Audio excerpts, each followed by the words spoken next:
Olá, boa noite. Hoje mais uma live em formato de aula aqui no programa Passo a Passo Consultoria. Vamos falar sobre consultoria em açougues. A gente já falou sobre isso na terça-feira, foi a parte 1 desse tema e agora hoje a gente vai continuar nesse assunto com os temas que ficaram pendentes. Falando um pouco de consultoria em açougues, parte 2. Pessoal que vai entrando aí, boa noite, vai acenando, vai pondo coraçãozinho, mandando a setinha aí pro pessoal entrar na live. Essas lives estão ficando salvas um pouquinho mais de 24 horas, mas elas vão sair do ar e elas vão ficar disponíveis no canal do YouTube. E também, para cada aula, para cada tema que a gente vai falando aqui nessas lives, eu tô fazendo um PDF para disponibilizar no meu canal do Telegram. Então tá bem legal, eu tô gostando de fazer esse material, todo esse conteúdo. E vocês vão salvando aí, montando uma pastinha cheia de arquivos, cheia de conteúdo,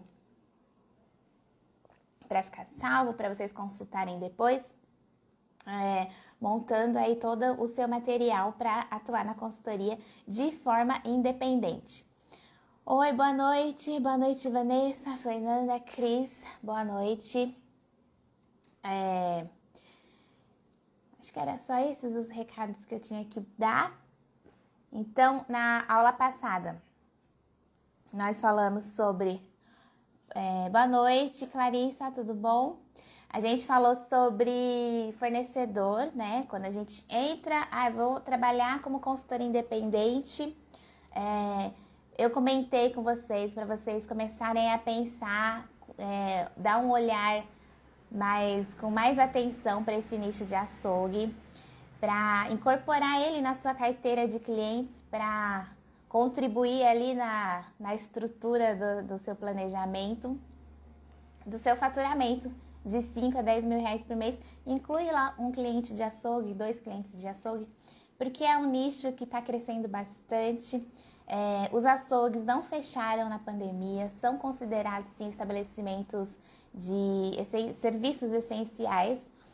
E no decorrer dos últimos anos aí a gente viu o quanto cresceu todo esse assunto em volta de carnes nobres, de cortes diferenciados, açougues que são casas de carnes, né, boutiques, que acabou tendo uma gourmetização, também chegou nessa área de açougue.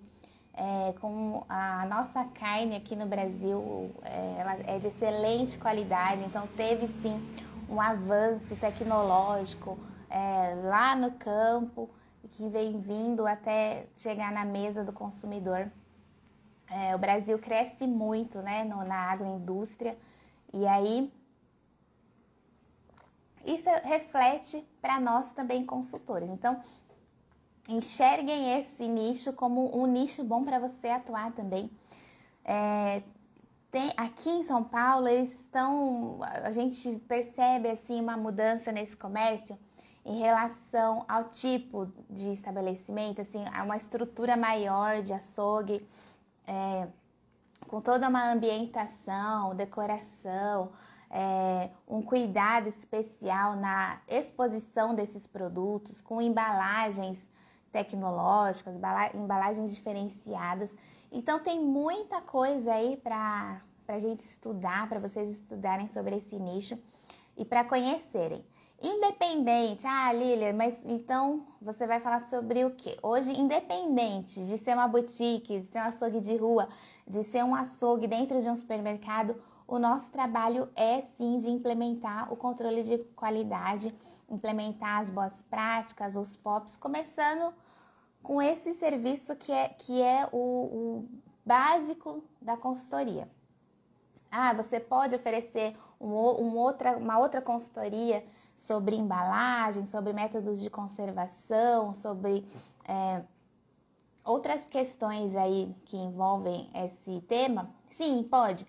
Desde que você tenha implementado as boas práticas, todos esses POPs que a gente está estudando aqui. Então, o grosso que você precisa para se inserir nesse nicho de açougue, a gente está vendo nessas aulas. Certo, pessoal? Podem ir mandando comentários, dúvidas. No final aqui desse PDF eu coloquei lá algumas perguntas e respostas que eu recebi. E aí, se vocês forem mandando aí perguntas e respostas, foram mandando perguntas e eu vou respondendo, aí no final, antes de salvar o PDF e enviar para vocês, eu já incluo aqui também. Então, se vocês quiserem comentar, fiquem à vontade, tá bom? Então, na aula passada, a gente falou sobre o tema de fornecedor. Vocês acompanharam aí o story que eu coloquei lá, a consulta do CIF, como é que faz o passo a passo para consultar se o CIF é regularizado, se é verdadeiro, né? Se é verídico aquele CIF que tá vindo lá na etiqueta, na identificação dos produtos que a gente está recebendo dentro desse açougue. Falei um pouquinho sobre o recebimento, que tem que, a Vanessa viu, né? Que a gente tem que adequar todo esse super prático. Gostou? Ai, que bom. O recebimento, adequar o recebimento, implementar a planilha de controle, né, de temperatura, de tudo que é recebido, ter esses registros, armazenamento sobre as câmeras frias, câmeras de congelado, temperatura dessas câmeras, sobre a exposição na área de vendas, como que tem que estar a vitrine. Eu até separei uma foto, acho que eu vou incluir aqui no PDF de uma exposição, identificação na vitrine, que estava bem legal.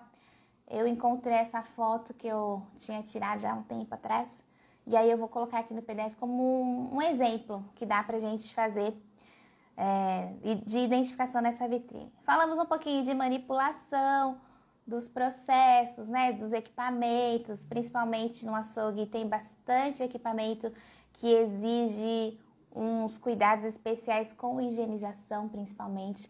E olha que legal. Eu até ia fazer uma história, acabei esquecendo que o dia foi um pouquinho corrido.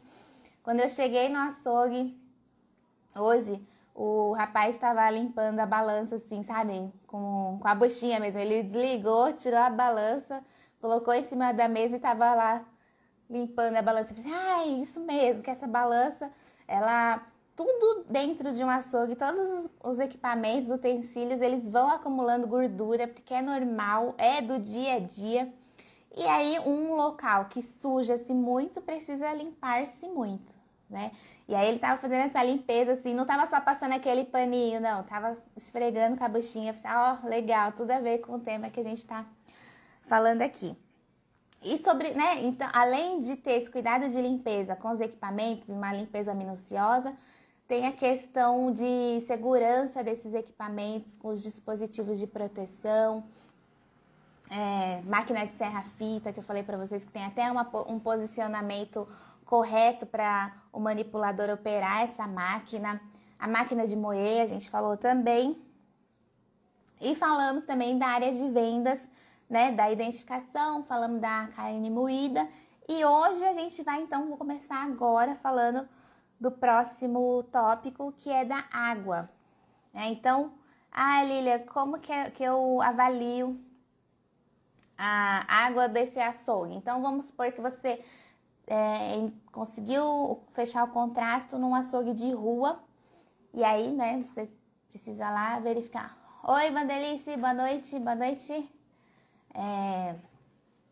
Então, pergunta. A primeira coisa é perguntar. Não tenta adivinhar, não fica com medo de achar que se você perguntar, eles vão achar que você não sabe. Não, a gente está fazendo ali um trabalho de pesquisa, né? De conhecer esse estabelecimento. Então, pergunta. Essa água aqui é da onde? É da rua? É caixa d'água? É de poço? De onde que é? De caminhão-pipa? De caminhão-pipa eu acho difícil ter, mas na legislação cita essa possibilidade, fonte alternativa de água. Então, a gente precisa saber de onde está vindo essa água. E aí, perguntar, de rede de abastecimento da Sabesp? Ok, tá bom. Não, é da caixa d'água. Eu posso ir lá ver onde é essa caixa d'água? Ai, não, não dá para ir ver, porque é lá no telhado, lá em cima, ninguém tem acesso. Geralmente, eu sempre procuro ir pessoalmente ao local, subescada, me aventuro aí para ir ver onde que tá essa caixa d'água. Já falei aqui em outras aulas que é importante a gente analisar se a caixa d'água já é de um material plástico. Aquelas caixas de amianto antigas são proibidas, mas ainda tem local que tem essa caixa com esse material, então a gente já avalia isso, vê se a caixa d'água tá bem tampada, se não tem rachaduras, como que tá o entorno, né, em volta, se tem limpezas, tem vestígio de pragas, né, de fezes, de roedores, se tem lixo, se tem água parada, principalmente, de chuva, né, às vezes a caixa d'água tá num local que tem um desnível no piso, e aí acumula a água da chuva, fica parada ali, e aí você vai analisando todas essas coisas. E principalmente, caixa d'água, foi lavada essa caixa d'água quando? Gente, as pessoas não lavam caixa d'água. A gente tem que lavar caixa d'água até da nossa casa. Mas são pouquíssimas residências que têm essa conscientização e que fazem essa higienização. Mesmo que, por exemplo, aqui em São Paulo, a companhia de abastecimento público é a Sabesp, e é uma companhia muito boa, assim, a água deles tem total controle, tem tratamento, de muita qualidade. Porém, mesmo assim, eles orientam que cada morador precisa higienizar a sua própria caixa d'água, o que muitas vezes não acontece. Eu contei aqui da outra vez, vou contar de novo para vocês. Para quem não ouviu aí, né? Abriu um restaurantezinho assim no quintal da casa da mulher, né? Ela é cliente do supermercado e ela sempre me via ali, né? De jaleco, pra lá e pra cá.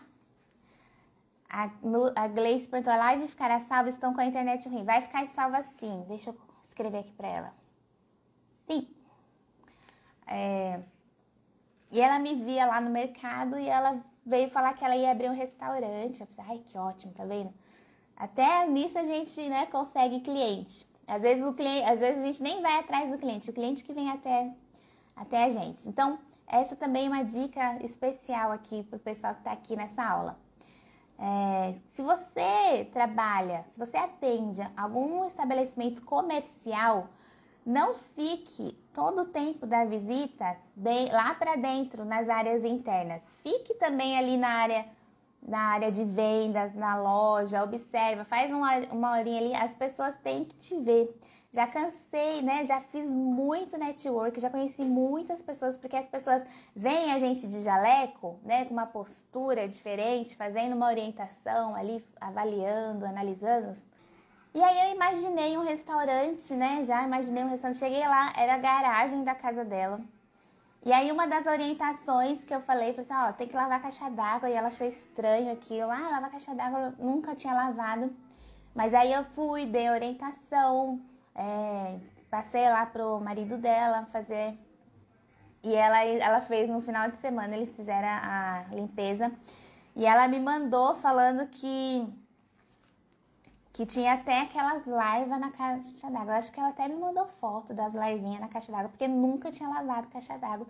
E era com aquela água ali que ela estava fazendo a refeição. Então, isso é muito comum, mais do que a gente imagina. Cuidar da água, assim, né? Fazer esse acompanhamento. Já fiz vídeo também sobre cuidados com a água, fazer monitoramento, acompanhamento, porque é de extrema importância. Então, chegou nesse ponto, nesse tópico de água, se tiver caixa d'água, tem que pedir a higienização, pesquisar o procedimento aí da rede pública de abastecimento. No todo o site eles têm lá o passo a passo com figurinha, com tópicos, ensinando bem direitinho como é que faz, não tem segredo, imprime, vai lá, se possível esteja presente no dia para acompanhar o procedimento que eles vão fazer dessa limpeza. Que mais? Que mais? Acho que é isso.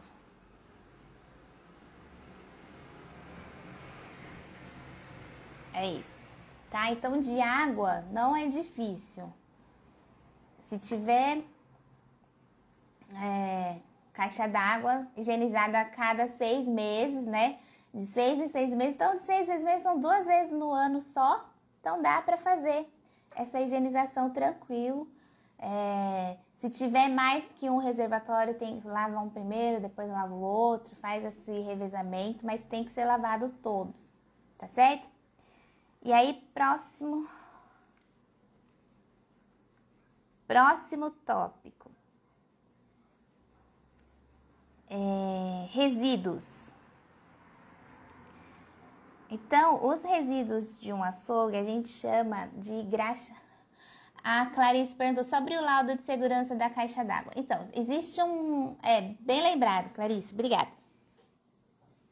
Existe um certificado de higienização de caixa d'água. A higienização de caixa d'água, tanto ela pode ser feita por uma empresa terceirizada, pelo menos aqui em São Paulo, pode ser feita por uma empresa terceirizada ou pelo próprio estabelecimento. Como eu disse, que aqui na Sabesp, né, tem lá todo o procedimento. A legislação aqui não exige que seja uma empresa terceirizada. Fica a seu critério. Quando eu não exijo dos meus clientes contratarem empresa terceirizada,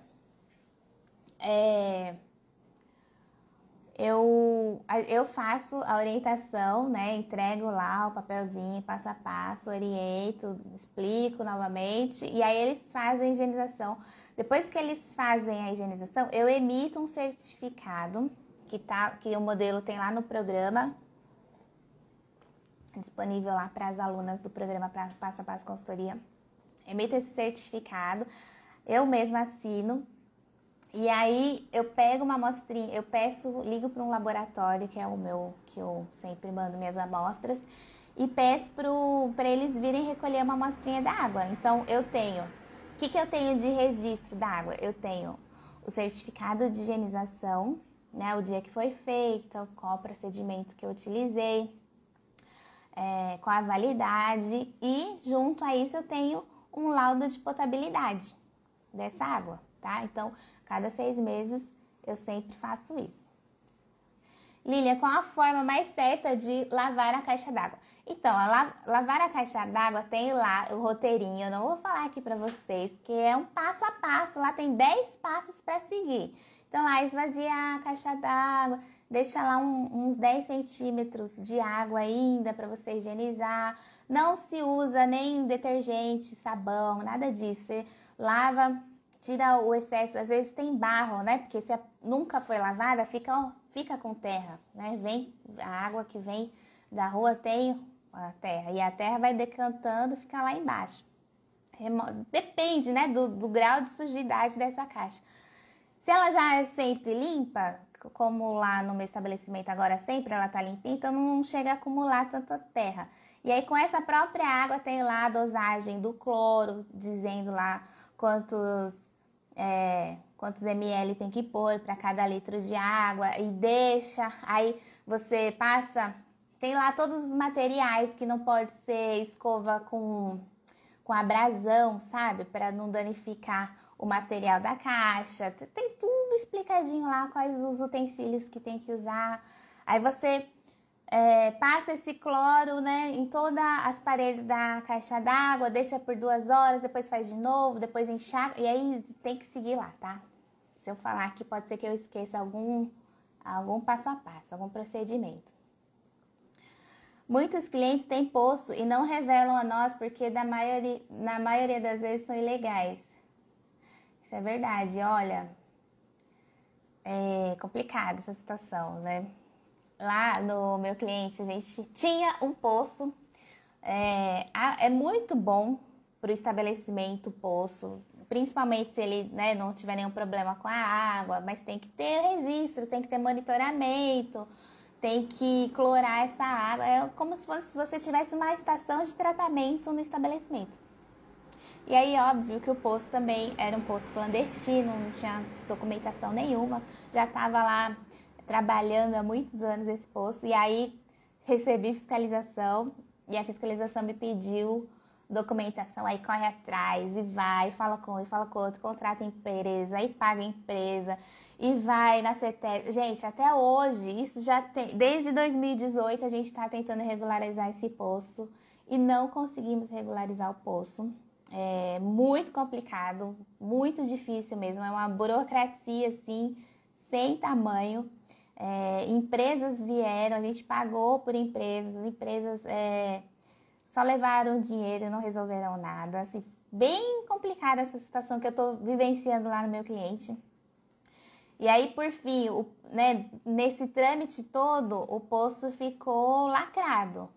Né? Não pudemos mais usar essa água. E aí, o que aconteceu? Um dos técnicos, engenheiro, veio de outra empresa, que a gente está tentando, várias empresas, veio e explicou para nós, falou assim, olha, mas você tem que ligar o poço de vez em quando, joga aqui água no quintal mesmo, só para a bomba continuar funcionando, porque pode enferrujar as peças lá, enfim, explicou de formas técnicas. E aí, o que aconteceu? O poço ficou, acho que 2 anos desligado. Quando a gente foi ligar o poço quebrou, tipo assim, obstruiu lá embaixo, chamei outra empresa para vir fazer manutenção. Ele veio, o cano explodiu no braço do rapaz, machucou o braço dele, ele teve que enfaixar os 2 braços, assim, olha, poço artesiano, você tem que fugir mesmo. É muito complicado trabalhar com poço artesiano. Então, aí agora, qual que é a solução? Aquele desativou mesmo, não tem mais jeito de usar, e agora fazer uma perfuração de um novo poço. Aí começa tudo de novo, mas aí agora a gente tem a chance de fazer desde o comecinho certo, mas ainda não fizemos, mas é complicado, realmente. Muitos têm, e eles não falam porque é ilegal e porque é praticamente impossível você regularizar um poço já existente. Muito difícil mesmo. Mas você pede quais parâmetros? Somente microbiológico? Não, eu peço parâmetro físico-químico e microbiológico. Então, físico-químico lá, de turbidez, de pH, era turbidez, pH, mais algum parâmetro acho que tem no físico-químico, e o de microbiologia, tá? O laboratório geralmente já sabe. Isso, eu faço a análise após a higienização da caixa d'água, que aí é para verificar se a higienização foi eficiente mesmo, foi eficaz, né? Ô, Paulo chegou. Oi, Paulo. Certo, gente? Podemos seguir para resíduos? Resíduos de açougue são os resíduos diferenciais que a gente não pode destinar para qualquer local. Então, a gente chama de graxaria, o sebo e o osso. Principalmente se é açougue com desossa, né, que vem a carcaça lá inteira, que desossa, tem aqueles ossos enormes. E aí, como que eu destino isso? Preciso destinar para algum local. Geralmente, existem empresas terceirizadas que vêm fazer a coleta desse sebo e desse osso. Empresas que destinam isso para indústrias que fazem ração animal, que fazem cosméticos. Tem o destino certo que eles conseguem usar, né? E aí, geralmente, é uma parceria. Porque esse osso e esse sebo é o insumo da indústria que fabrica esses materiais. Então, é uma parceria comercial onde não há financeiro, né? Valor financeiro a ser... A gente não paga nada para eles virem retirar e, por sua vez, eles não pagam nada para a gente por estarem levando o insumo de trabalho do produto deles. Então, é uma parceria. Então, lá todos os dias vem a empresa, eles vêm com um caminhão próprio da indústria, né? Que lá eles que recolhem é o mesmo da indústria. Não é assim uma empresa terceirizada, é a mesma empresa. Eles vêm uniformizados e lá, como a gente tem muito, todos os dias pela manhã eles vêm recolher esse sebo e esse osso. Como que a gente armazena isso? Eu tenho lá uns tambores azuis, sabe? Aqueles barril azul bem grandão.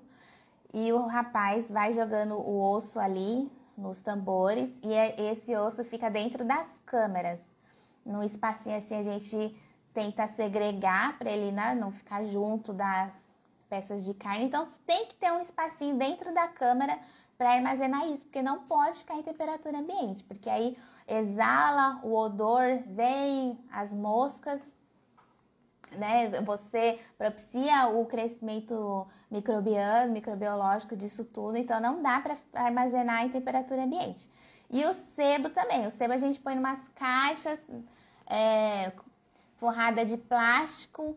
Quando enche a caixa lá, a gente fecha bem fechadinho e câmera fria. E aí todo dia o rapaz vem recolher esses insumos. Essa empresa terceirizada me emite uma declaração de destino final. Então, quando eu recebo alguma fiscalização que me pede que destinação que eu dou para esse material, eu apresento esse certificado que eles emitem mensalmente. Então, tem até lá um número de quilos que eles colocam. Eu acho que, na verdade, eles não pesam isso. Eu acho que é uma estimativa, sabe?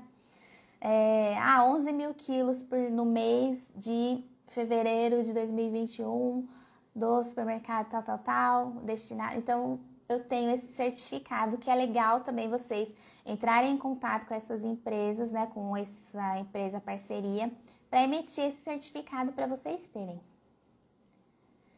Você pode dizer quais empresas recomendam que retire esses insumos? Precisa de algum comprovante ou certificado de retirada? Então, eu posso falar que aqui em São Paulo tem duas muito grandes, que uma é a Giglio. Vou colocar aqui, ó, Giglio. Vocês podem pesquisar depois na internet aí, Giglio. E a minha parceira hoje é a Raso. Giglio e Raso. Então, não tem certificado de retirada não, viu? É parceria mesmo. Todo dia eles vão lá, bate lá na porta dos fundos, né? Que geralmente é uma portinha nos fundos. Bate lá, já é uma rotina. Então, todo dia eles chegam naquele horário. E é uma empresa que vocês têm que... Assim, a empresa não pode falhar, sabe? Tem que ir todo dia, igual a empresa do lixo mesmo, que tem que vir todo dia mesmo, não dá pra...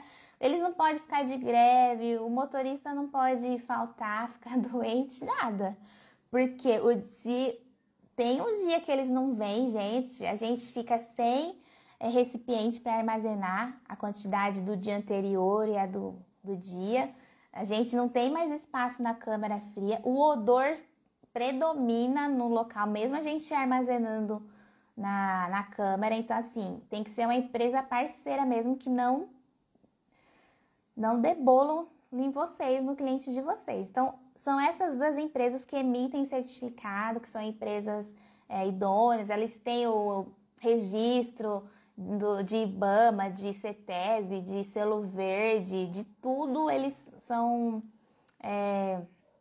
têm licença para trabalhar com esse tipo de coisa. Claro que você não vai dar por a qualquer um que aparece falando que vai recolher, sem saber se se é uma empresa e se essa empresa tem licença para trabalhar com isso, certo? Então, em resíduos, tem que estar acondicionados em recipientes próprios para esse tipo de resíduo. Tem que ser de um material de fácil limpeza, porque você tem que lavar, né, esses recipientes. Tem que ter um local próprio para armazenar também o lixo externo. Esse resíduo não pode ser vendido? Vanessa, eu acho que ele pode ser vendido, mas eu não sei quem é que compra. Eu desconheço essa prática de alguém comprar. Tem um cliente nosso lá, do consumidor final do supermercado, que ele compra um sebo, um pouquinho de sebo ele compra, porque ele tem churrasquinho e ele, acho que enfia o sebo lá no meio, até no espetinho, né, que acho que é comum também essa prática. E a última vez e aí a gente criou um código de sebo para vender para ele lá, é bem baratinho, acho que é R$ 1,99 o quilo, se não me engano. Porque ele foi lá pedir, tal, tá bom, a gente pode te vender. E aí, mas eu fiquei na dúvida, eu falei assim, será que eu posso vender isso? E aí, a última vez que eu recebi a vigilância sanitária, eu perguntei para ela. Tava guardadinho lá na câmera, ainda bem que tava identificado, que eles identificaram. E aí eu perguntei, eu falei assim, eu posso vender isso daqui? Ela também não soube me responder na hora, mas aí como ela voltou, depois de um tempo ela voltou, e aí ela me deu a resposta falando que era uma prática comercial que não tinha problema.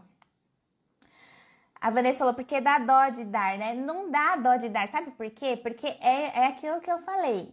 Se eles não levarem, o que eu vou fazer com isso? Eu não posso, a empresa de resíduo orgânico, né, do lixo comum, não leva esse tipo de lixo, eles não têm destinação para isso. Então, não é assim, uma mão lava a outra. Eu quero me livrar disso e não tenho como, e a empresa quer isso para fazer o produto deles. Então, assim, é uma parceria que dá muito certo, entendeu? Une uma coisa, o bom com o útil, sabe? Então, não dá dó de dar, não. É um favor que eles fazem para nós também. Certo? Então, Lilia, e outros tipos de resíduo? O resíduo comum, se tiver caixa de papelão, às vezes se tiver alguma coisa no papelão, é legal também caminhar para reciclagem, ter um local correto para armazenar essas caixas, né? Que seja um local coberto, se for na área externa, que seja um local coberto para não atrair pragas, ratos, para não ficar tomando sol, chuva. A área de lixo, se estiver na área externa, tem que ter uma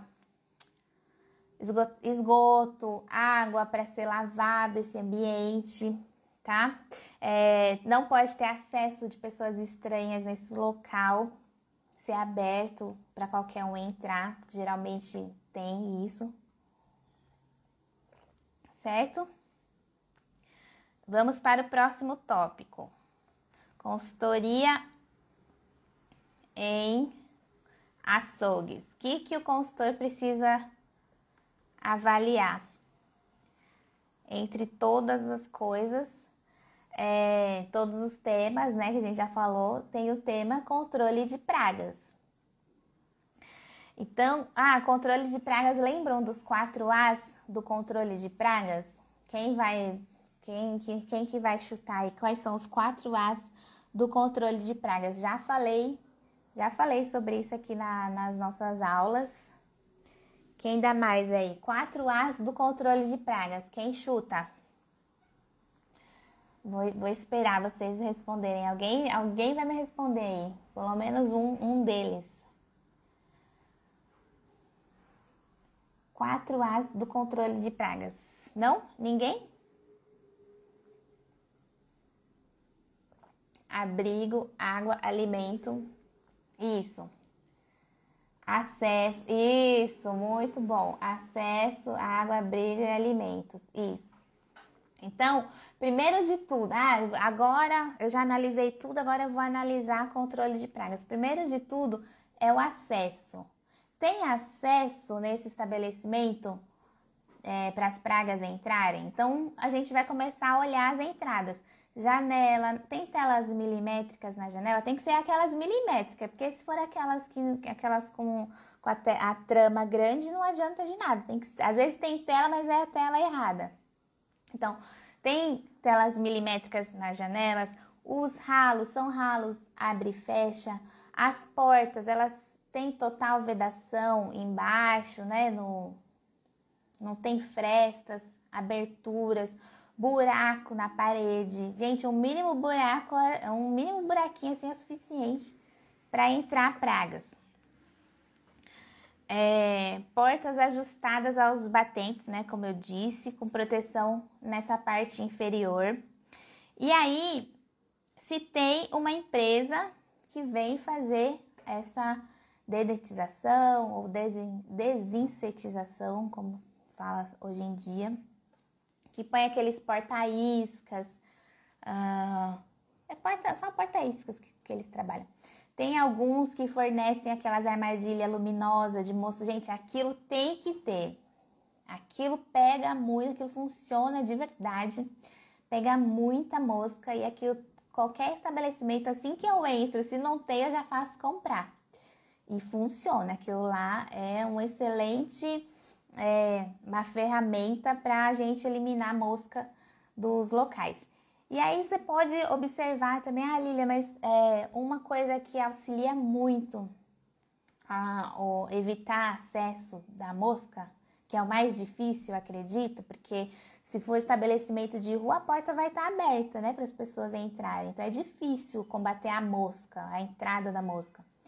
Mas uma solução muito boa, que além de ajudar nisso, auxilia em outras questões também, como manutenção de temperatura, é a instalação de cortinas de ar nas entradas. Então, é uma possibilidade que muitas empresas vêm adotando para, além do conforto térmico, de ar-condicionado, ajuda a manter a temperatura até para os equipamentos de conservação a frio, também evita o acesso de moscas. É muito bom.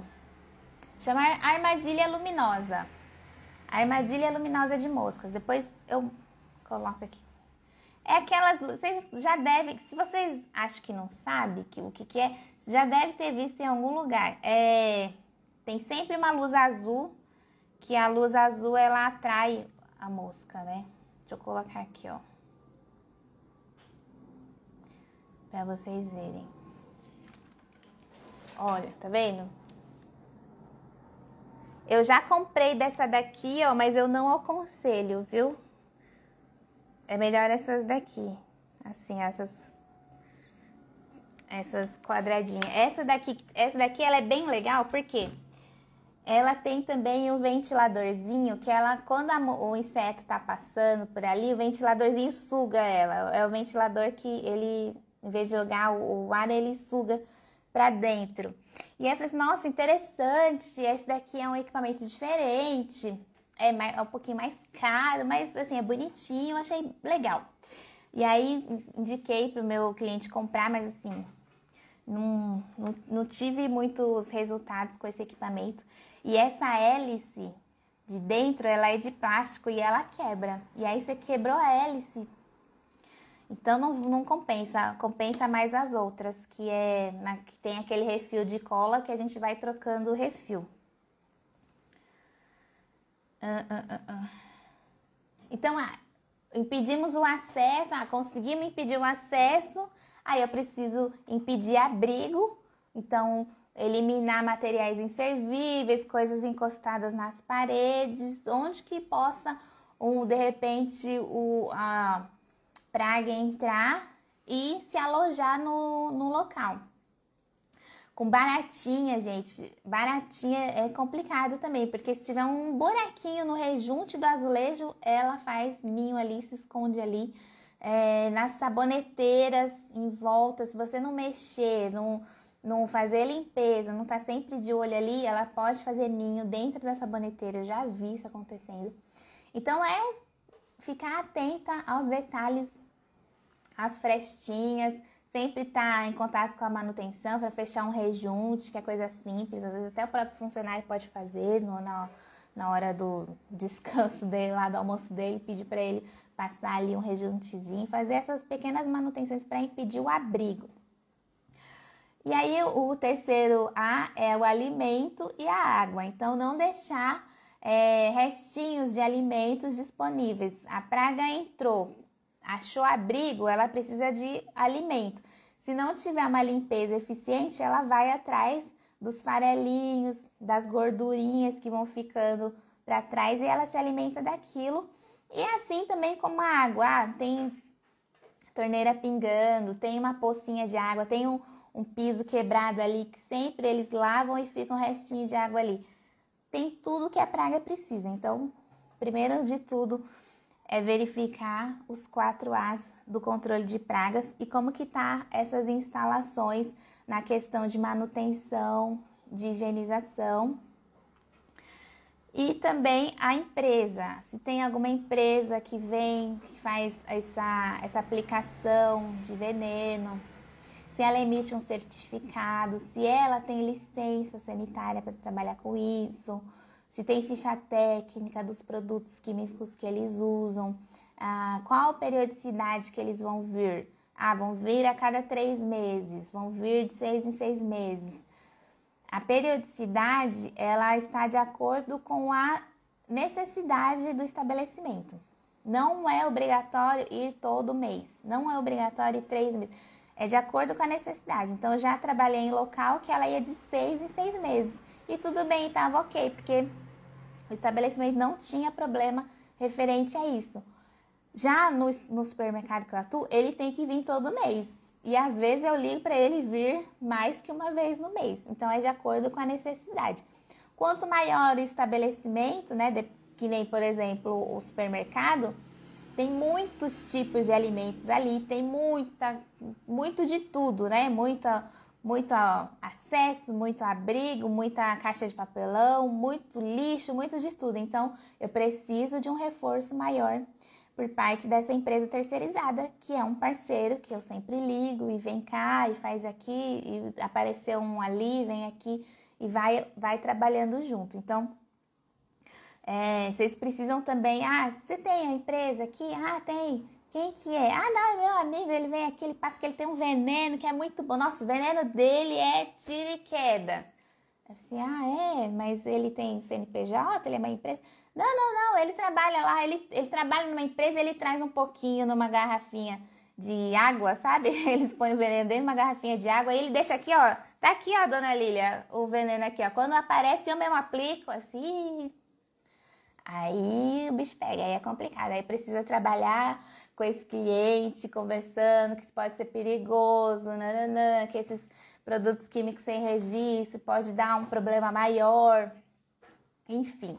E aí entra a nossa parte de consultoria para adequar essa situação, se a empresa não tem um parceiro aí, um prestador de serviço idôneo, tá? Certo? Agora, deixa eu ver aqui. Peraí. Falando um pouquinho agora sobre as instalações e a edificação no geral desse açougue. Então, ele tem que ter um acesso livre, independente, sem comunicação direta com dependências residenciais. Já trabalharam em algum lugar que você entra assim ao estabelecimento, aí tem uma portinha assim, já é a casa da pessoa? Já trabalhei, olha, difícil, aí é mais difícil. Então, não pode ter comunicação com dependências residenciais, um estabelecimento comercial, principalmente que é manipulador de alimentos, né? Como que tá a ventilação e conforto térmico desse açougue? Gente, já trabalhei num açougue de um supermercado, não era um supermercado não, era mercado, não era muito grande. O açougue não tinha ventilação nenhuma, ele formava uma estufa, era um bafo quente. Você tá assim na loja, daqui a pouco você entra no açougue, era um bafo quente. As paredes do açougue eram tudo embolorado, imagina que terror. A salinha do açougue era toda fechada, não tinha ventilação nenhuma, formava uma estufa mesmo, a carne ficava ali, ó, na estufa, no mormaço. Então, a gente tem que avaliar isso também. Como que tá, quando você vai entrando, quando você é um açougue de rua, né? Quando você vai chegando nesse estabelecimento, já olha ali na calçada, na rua, como é que tá em volta, se tem limpeza. Se esse açougue é próximo de rio aberto, vai ter problema maior com praga. Se tem algum terreno baldio, cheio de mato, isso também vai influenciar a questão de pragas no estabelecimento, né? Se às vezes no momento do recebimento ou até no momento de retirada dessas graxarias, cai sujeira no chão, na calçada. O estabelecimento está preocupado em ir lá lavar a calçada, tirar esse resíduo de sangue, de um sebinho que cai. Às vezes traz muito cachorro, né? Essa área de açougue, o cachorro vem atrás dessas carnes que caem, desses ossos. Então tem que ter um cuidado também com a área externa, que isso faz total diferença também para o consumidor final. todo açougue deve ter área climatizada para manipulação de carnes? Sim, principalmente na área interna, né? De desossa, de preparação de bandejinhas, tem que ter área climatizada, é o correto. Se não tiver área climatizada, cai para quantos minutos lá que a gente falou na aula passada? O quanto que ele pode ali manipular? Cai para 30 minutos, não é isso que a gente estudou? Se ele está em área climatizada de 12 a 18 graus Celsius, ele pode trabalhar com aquele lote por 2 horas. Não está em área climatizada, 30 minutos. Então poder pode, né? Então, isso a legislação já dá essa brecha que pode, mas não é o ideal. O próprio dono do estabelecimento sabe que se ele colocar uma climatização, ele vai ter menos perda da carne. Então, já é uma coisa que a gente nem precisa ficar muito preocupada. Esse açougue aí que eu falei para vocês do mercadinho, reformou, né? Não reformou depois que eu saí, mas eu voltei lá depois da reforma, ficou lindo, ficou incrível. Eu fui lá visitar áreas internas, agora tem câmera para tudo quanto é. Ela tem câmera só para morango, ó. Olha só, tem uma câmera lá que era só, essa aqui é a câmera do morango. Incrível, fiquei super feliz de ver a evolução dele. Então, foi por pouco tempo que ele manteve daquele jeito lá. A Corina falou, a carne já ficava seca, Carne, gente, eu não tinha coragem de comprar carne lá não, no cliente. Vocês sabem que eu brinco, é uma brincadeira assim, mas é sério, com os meus clientes, que eu falei assim, ó, quando o seu estabelecimento estiver bom, eu vou começar a ser cliente dele, eu começo a comprar aqui. Aí quando eles veem que eu compro alguma coisa antes de ir embora, acabou a visita, eu vou lá comprar alguma coisa, aí eles, olha, hoje a gente teve nota boa, hoje a gente tá indo bem. Eu falei assim, hoje dá para eu comprar aqui de vocês. Então é uma coisa legal também. Se o consultor, né, o nível de exigência nosso tá alto e a gente está comprando o nosso cliente, é porque a gente está fazendo um bom serviço e ele também está correspondendo às melhorias, né, que a gente está implementando nele. Então é muito legal isso também. Então, num modo geral, né, os arredores, e aí a limpeza, parede, teto, de material de fácil limpeza, em bom estado de conservação, livre de rachadura, de buracos, de goteira, de bolores, de descascamentos, de infiltrações, pisos com caimento pro ralo, isso daí também, eu não sei qual que é a dificuldade que os pedreiros têm de fazer um piso com caimento pro ralo, né? Porque o ralo tá aqui, o caimento da água tá aqui, aí a poça d'água fica aqui e o ralo tá aqui. Isso eu vejo muito também. Observar as instalações elétricas, fiação, se não tem fio desencapado, se as tomadas estão com a vedação, com o espelhinho, se a iluminação está adequada, se não tem lâmpada queimada, ou de repente se ainda falta mais iluminação, se você vê que o ambiente ali não está iluminado o suficiente como deveria. O sistema de esgoto também precisa não ter aquele refluxo, sabe? Que volta aquele odor horrível, que aí também não é muito complicado trabalhar. E caixa de esgoto, seja fora da área de manipulação e se ela está vedada e limpa periodicamente. Vira e mexe, acontece de entupir e aí tem que contratar aquelas empresas que vêm e é uma fortuna porque eles cobram por metragem. Então, dependendo do tamanho do local lá, da distância da caixa do setor, vai ali uns metros e aí, se não me engano, eu acho que era de 100 a 200 reais o metro de limpeza que essa empresa cobra.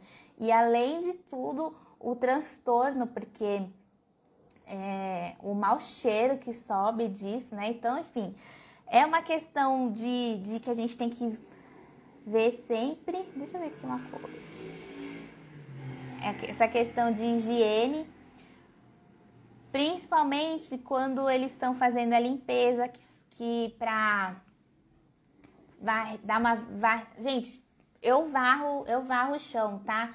Na lei fala que é proibido varrer a seco, mas é muito complicado não varrer. Então, nos setores que eles não varrem, eu tenho muito problema com entupimento dos canos, dos ralos, porque joga água, aí aquelas gordurinhas vão direto pro ralo e aí entope. Então, eles varrem aquele sebo todo, junta no ralo, tira aquela tela do ralo. Lá é uma tela grande, tá? Não é telinha redonda, aquela tela grande. Varre aquela tela, tenta tirar o máximo possível de gordura, porque essas gorduras vão entupindo o ralo. Tem E aí a gente precisa também trabalhar bastante com a empresa de produto de limpeza, né? Colocar um parceiro lá para trabalhar, trazer uns produtos de uso profissional. Geralmente em açougues de rua eles não têm esses produtos, e aí por isso que dá aquele odor horrível. Eles trabalham com sabão em pó e água sanitária, e ainda além de tudo trabalha de forma errada, e aí não mata micro-organismo, né? Junta aquele cheiro de sangue com sabão, com cândida. Quando passa aquele cheiro de sabão e da cândida, fica aquele residual, cheiro forte, cheiro de carniça. Então, trabalhar com produto que tem a base de cloro, um detergente clorado, um outro produto que desinfete, que elimine micro-organismos com a base de peróxido de hidrogênio, de quaternário de amônio ou de biguanida. Tem vários princípios ativos aí que a gente pode pedir orientação para esse parceiro, né, esse profissional de limpeza, para trabalhar com a gente, porque elimina bem, elimina muito, funciona de verdade. Eu já trabalhei no supermercado, quando a gente chegou para trabalhar lá, primeira vez que eu fui, era um supermercado grande, e quando a gente chegou próximo assim, né, foi entrando na loja, chegando próximo do açougue, ai, meu tempo tá acabando, tem que correr. Era um mau cheiro que a gente achou que o problema era o encanamento. Eu falei assim, gente, o encanamento aqui tá condenado. Que era um mau cheiro tão grande, tão grande, tão grande, que eu disse, nossa, não tem solução. E aí a gente instalou, eles não tinham empresa, a gente instalou os produtos químicos profissionais. Depois de uns 3 meses, eliminou o cheiro. Então era falta de limpeza, certo? Ai, deixa eu correr aqui, que senão vai faltar tópicos. Cuidar das áreas internas, então banheiros, vestiários, sanitários, salinha de descanso, copa, ver como é que tá dentro desse, se tem pia para lavar as mãos, saboneteira, papeleira, lixeira com tampa e pedal, né? Se os vestiários têm em número suficiente armário lá para eles guardarem os uniformes. Se tem chuveiro, né? Tem que ter chuveiro para eles tomarem banho, certo? Documentação. Então, quais documentações tem que ter um açougue? Gente, as mesmas que qualquer outro estabelecimento de manipulação de alimentos tem que ter. Então, tem que ter o manual de boas práticas que você vai fazer, tem que ter os POPs que você vai implementar, o comprovante de treinamento dos manipuladores, o programa de saúde dos manipuladores, PPRA, PCMSO, ASO, o comprovante de higienização da caixa d'água, que a gente já citou,